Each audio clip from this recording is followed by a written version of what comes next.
On today's show, the final weekend of the regular season is upon us in the NBA, and for the Atlanta Hawks, the Hawks have 2 more games remaining. We are here, 80 games in the books. We'll have you covered to get you prepared for the last weekend of the season, previews, situations, a recap briefly of what transpired on Wednesday, and more on the way.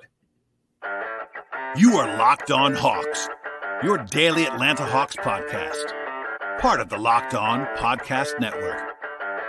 Your team every day.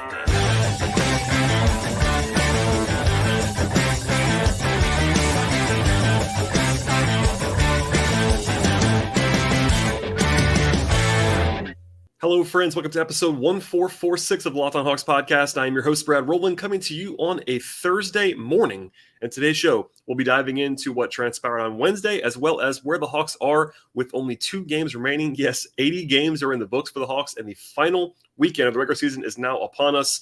And honestly, after what happened on Wednesday, a lot of clarity, which has not been the case for a while. The big picture in the last couple of weeks has been there's been a lot of uncertainty around the Hawks with the way they've been playing and also the way that things have kind of coalesced around them with the Raptors and the Heat and the Bulls. But now, as we'll get back to later on in this podcast, there's kind of, I won't say certainty by any means, but there's a lot more confidence in where the Hawks are going to be in a couple of days when the play-in field is set. First, though, we'll dive into the game briefly. I did explain at the end of my last podcast why I was not going to have a rapid reaction show as I always would on Wednesday. I had a pretty awesome day at Augusta National, so my apologies for not being here. But once in a while it'll happen. We'll have to miss a quick reaction show, but we're here only a few hours later and plenty of time to dive into the weekend. First, though, the Hawks did get their win on Wednesday evening. They broke the streak in the process. They had been within 1 game of 500 since January 21. It is really kind of insane to have that happen for 2.5 months, not losing or winning more than 2 games in a row for 2.5 months, and having 33 consecutive games around that mark, the NBA record. It was an anomaly for sure, but also just very strange. And now the Hawks have won 3 games in a row. They're 41-39, and that finally stopped that pretty insane run. It also guaranteed the Hawks will not have a losing season, which is nice. If they were to lose their last 2 games, they'll be 41-41, and there's still hope, as I talked about before. If the Hawks were to win out, they could get to 43-39, which matches last year's total. That's kind of funny along the way. But here we are, and the Hawks are certainly, not having this incredible storybook season, but they've finished at a higher note so far in the last couple of days, and we'll get into kind of briefly what transpired. Not a full recap. It's going to be kind of a shorter show, kind of a bonus episode because, number one, it's midday, and I come to you on my lunch hour, basically. But it's one of those things where the Hawks play again on Friday, and there's plenty to get to. So quickly again, on Wednesday's game, broadly speaking, the result was not surprising at any way, shape, or form. Other than the streak, kind of and all the weirdness there. Washington played their B team, essentially, in this game in Atlanta. It was a back-to-back, yes, but it was also back-to-back for Washington. And our friends at FanDuel had the Hawks as 12.5-point favorites. That tells you how lopsided the game was supposed to be. The Hawks ended up covering that, winning by more than 13 points. So it was pretty comfortable along the way. The Wizards were without all of their key guys, basically, other than Daniel Gafford and Corey Kispert. And it wasn't maybe as easy as some matchups were because it was back-to-back, but essentially it was one of the 6 or 7 friendliest spots of the year for the Hawks by the point spread and at home and with plenty to play for against a team that had nothing to play for, etc. So not a surprising result. The Hawks did have some uncertainty coming into the game. Trae Young was questionable with the illness to cut down to the game on Tuesday. He ended up coming back and playing pretty well. They ended up resting Bogdanović on Wednesday because he played 33 minutes on Tuesday, and Snyder said basically that they were trying to keep an eye on him. I strongly endorse that choice. I've been saying for a while I would not be playing Bogan back-to-backs if I could help it, and really in this game there was no reason to push him whatsoever. So I'm glad they made that decision. DeAndre Hunter is still out. No further update there, by the way. And I've said this before that my alarm bells went off when the Hawks announced that injury update and that he had a bone bruise because those are notoriously kind of tricky. He is day-to-day technically by the Hawks, but no further update. And I don't know if he's going to be available over the weekend. It might make some sense now to kind of get him right, hopefully, for the play-in. So we'll see if they kind of update again on Hunter's status, but nothing is assured with regard to the Hawks starting small forward. Anyway, as for the game itself, the Hawks did kind of what they wanted to on offense in this one, a 125 offensive rating in the game, 66% true shooting. They had a season high with 40 free throw attempts. That's comfortably number one on the year, 4 more clear than any other game during the season. Part of that's playing against a pretty bad opponent that was trying to probably overhelp and be over aggressive. Trey got to the line a ton in this game, but it wasn't just Trey. Often it kind of only is Trey that's doing that. But the Hawks were able to do that kind of across the board, being aggressive. They turned the ball over too many times, but had 30 assists to kind of counteract that a little bit. And won the glass solidly in this game. They also opened up 7 of 10 from 3. They cooled off from there, but that propelled them for a while until they kind of figured out their defense. Because as we'll look at it in a second now, the defense in the first half was really not very good. If you watch it back against kind of these zombie Wizards, it got better as the game went along. They got more attentive, kind of just putting the game away in some respects, but they got a little bit fortunate with the way things aligned that they shot the ball well early, because defensively it was not very good at the outset. But the Wizards had only a 108 offensive rating. That's a very, very good defense, even against a bad team. And Washington was 6 of 28 from 3 with 23 assists. The Hawks did a pretty good job all the way across the board. We'll give kind of I'll save my kind of notes for the player section now, because there's no really reason to go through the whole game now a few hours after it's over. But the guys who played, I have some notes on. Aaron Holiday returned to the rotation in the game on Wednesday. That was in part because Bogey was out, but also they had gone to Trent Forrest on Tuesday, which was kind of a surprise. I was surprised they didn't play Aaron on Tuesday. It was a bit funny that he came back with Trey also returning, because you would think that Aaron Holiday would be the point guard replacement. But as I've said before, with Bogey out, Aaron Holiday is basically just a very small wing. He's not a ball handler or creator. He's just more of a 3-and-D wing player that happens to be 5'10", 5'11". He made both of his threes in this game. He did have 4 assists. That was good to see from Aaron. Had 3 steals, played pretty well off the bench. Good to see him kind of at least be engaged after missing and not playing for a little while. Okongwu was not his best in the game off the bench. He had foul trouble in this one, shot 2 of 8 from the field. They had 2 steals and a block, and had some defensive flashes like always. One note that's not really game-related, but Okongwu won the annual Jason Collier Memorial Trophy given to the Hawks player who, quote, exemplifies the characteristics of a community ambassador, end quote. That's always an award that's pretty cool to see handed out. And Okongwu has done great work in the community the last year. Really, since he got to Atlanta, but he was honored for his work with Clayton County Youth and YMCAs and Boys and Girls Clubs, etc. So shouts to Okongwu for that. Definitely a deserving recipient, and a guy who, by all accounts, is fantastic off the court as well. Otherwise, in the rotation, AJ Griffin bounced back from a rough night on Tuesday. 16 points on Wednesday on only 9 shots, hit 4 threes. Good to see him kind of reassert himself, because he was kind of the only guy, at least one of the only guys that struggled on Tuesday. But a nice bounce back from AJ, who's playing very well on the whole. Jalen Johnson had 16 points and 8 rebounds. Lots of flashes from him. Again, a really good 2-day period for him in a back-to-back to kind of bring it both nights. It's good to see. He got some praise from before the game from Snyder, after the game from people around the team as well. He played some center in the fourth quarter. Now, that was a little bit of randomness, because they had a foul trouble for Okongwu. They were trying to, I think, save Capella a little bit in a game that was probably already over at that point in time, but it did happen. Jalen, I think Hawks fans got some PTSD there from seeing Jalen play a big man spot, because they're all kind of banging the drum for him to be playing more 3. I think that part of the appeal always with Jalen Johnson is that he can play big man spots and he can play some 3. I think he's probably a 4 if you have to choose position for Jalen Johnson, but he can play the 3. He can play some big man spots. He has real, like, not necessarily center size, but certainly big power forward range and size. So that's nice to see them sort of using all of his tools effectively. Saddiq Bey was just okay as a starter in this game. He's been a little bit better defensively in general the last week or two. Not as good as he was on Tuesday, I didn't think, but still played pretty well. And ended up with 10 points on 9 shots.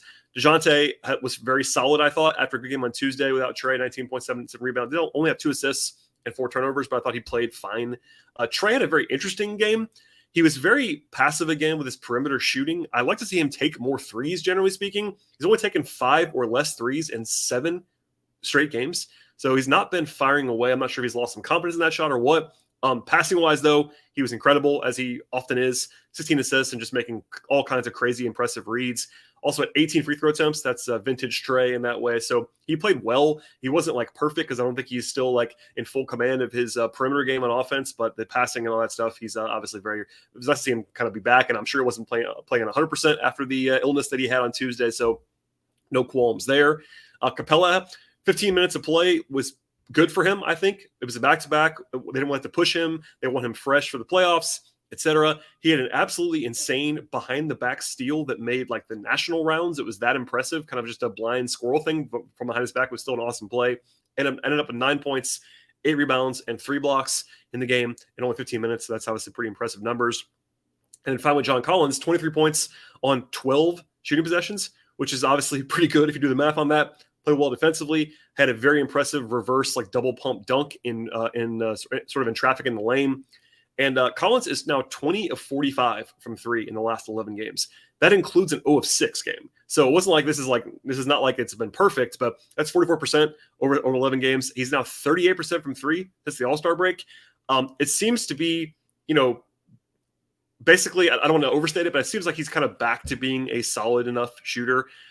It's a small sample size, but as I've said many times, this is a guy who shot almost 39% from 3 over a 3-season sample size. So it looks like, knock on wood, the outlier is probably more so the first half of this year than it is anything else. But nice to see him making some shots. That doesn't fix everything. Collins is still not using his best possible role with this team. Play next to a center. He's not had the greatest year by any means, but I think he's kind of been back to his usual self on offense in the last few weeks because he's making shots again, which is very nice and very useful.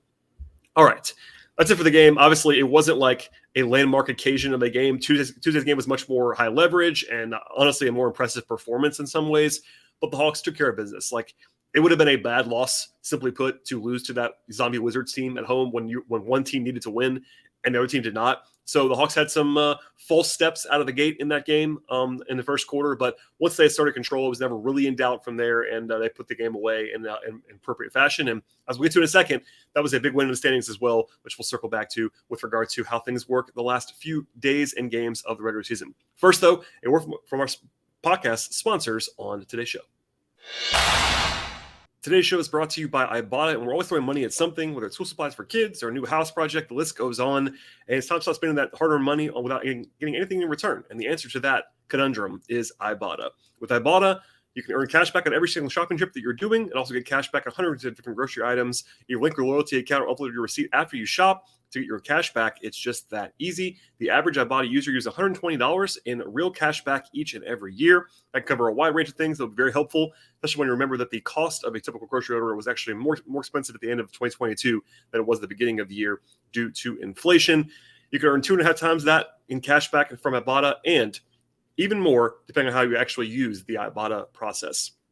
Ibotta gives you real cash back, not points. Other apps give you points, but they don't actually really amount to much in the end. With Ibotta, though, you get real cash back with your bank account, PayPal, or with gift cards. You can earn cash back on hundreds of different online brands and retailers too when you're starting using Ibotta. That includes Lowe's and Macy's and Sephora and Best Buy and many more.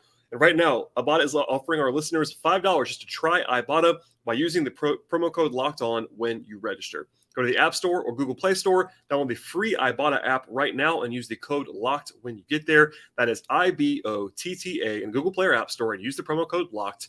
Check out Ibotta today. Today's show is brought to you by FanDuel, and the NBA playoffs are almost here. It's the perfect time to download the FanDuel Sportsbook, America's #1 sportsbook. If you're a new customer with FanDuel, get a no-sweat first bet to $1,000. That means bonus bets coming back to you if you don't win your first bet with FanDuel. Download the FanDuel Sportsbook app right now. It's safe, secure, and super easy to use. But anything you're looking for across the sports world, point spreads, and totals, and money lines, player props, futures, live betting, etc. The Hawks have 2 more games in the season, of course, against Boston and Philadelphia, and FanDuel will have you taken care of with pregame lines and live odds for all of those contests, as well as other sports in the mix. There's a big golf tournament happening this weekend, for instance. You're talking about NHL stuff with the playoffs coming up soon, so there's plenty of options all the time at FanDuel, and from there, get many exclusive bets at FanDuel, plus FanDuel will let you actually combine bets together at the same time for a bigger payout with a same-game parlay. Don't miss the chance to get your no-sweat first bet up to $1,000 in bonus bets when you get to FanDuel.com/lockedon. One more time, that is FanDuel.com/lockedon. Like every moment more with FanDuel, which is a sports partner of the NBA. All right, so not a ton to get to with regard to like the Hawks' positions in the last 2 games, as we'll talk about in a second, but the standings flipped in a very favorable direction. It was a very good night for the Hawks on Wednesday. And the end result is that as of this morning, when I'm recording this podcast on Thursday, April 6th, the Hawks are in sole possession of 8th in the East, and it is a commanding position to at least stay in that spot. The Hawks are a game ahead of Toronto with 2 to play, and the Hawks have the tiebreaker. So the only way for the Hawks to get below 8th, down to 9th, would be if the Hawks were to lose their last 2 games and have Toronto win their last 2 games. So that's not impossible by any means, but certainly not likely given the matchups and all the standings and stuff. So that's a huge place to be. And honestly, a huge difference from where they were just a few days ago when like 10th was looking very possible. Now 10th is not possible and 8th looks very likely. The Hawks are also a game and a half behind Miami at this moment. The Heat play actually tonight on Thursday. They have 3 more games remaining, including one tonight. Also, just for the record, finally to put this one to bed, Brooklyn won on Wednesday, which finally closed the door on the official fashion of not being able to get out of the play-in. I've said for a while that was not really a possible thing. It was more like a 0.1% kind of chance, but that's over for Atlanta. And also on the other side, the Bulls are now the 10th seed no matter what, after they lost to Milwaukee. So that downside's off the table as well. So all that said, nothing is assured at all. I want to be very clear about that. This is not clinched, but by far the most likely scenario right now is that the Hawks will be playing the Heat in a 7-8 play-in game on Tuesday in Miami. If you want to quantify that a little bit more, Basketball Reference has the Hawks with a 92% chance to be the 8th seed entering the play-in. So that means the Hawks playing a road game on Tuesday. That is likely. It is not impossible that it would not be that way, but that is a scenario that is certainly the most in play. Now, they could still be playing against the Nets as the 7th seed. The Nets are likely to be the 6th seed, but not impossible. So that's possible too. But all things considered, the most likely scenario right now is the Hawks being the 8th seed. That is a huge, huge favorite to happen. And it is way more likely than not that it's Miami as the 7th seed.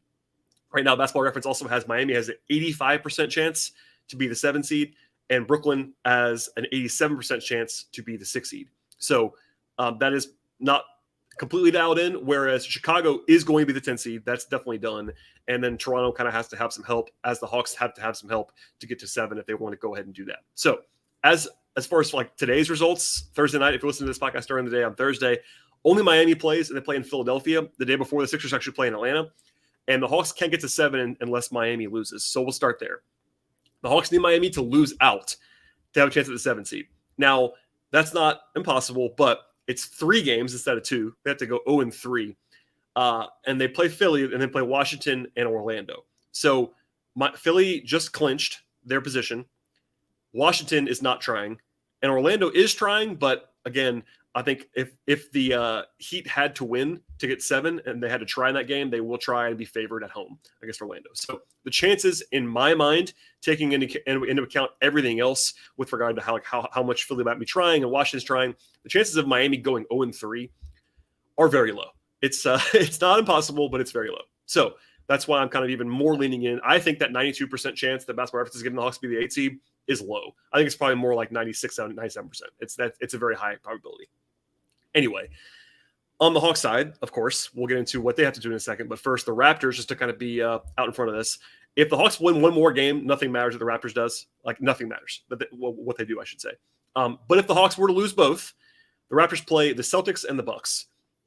That's very similar to what Atlanta has, in that Boston and Milwaukee are not playing for anything. So I do think if Toronto had incentive to win those games, they probably would. So the Hawks need to win one of their last 2 games just to be safe.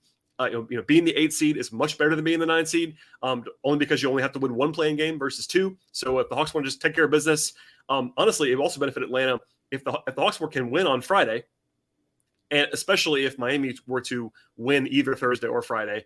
It would also almost be nicer if the Hawks didn't have to try on Sunday and didn't have to care really about Sunday's game at all, because that way you can kind of line up things for Tuesday. You can probably rest your old guys. You can rest Capella. You can rest Bogey, have those guys be fresh for Tuesday, etc. But we'll get into that later on.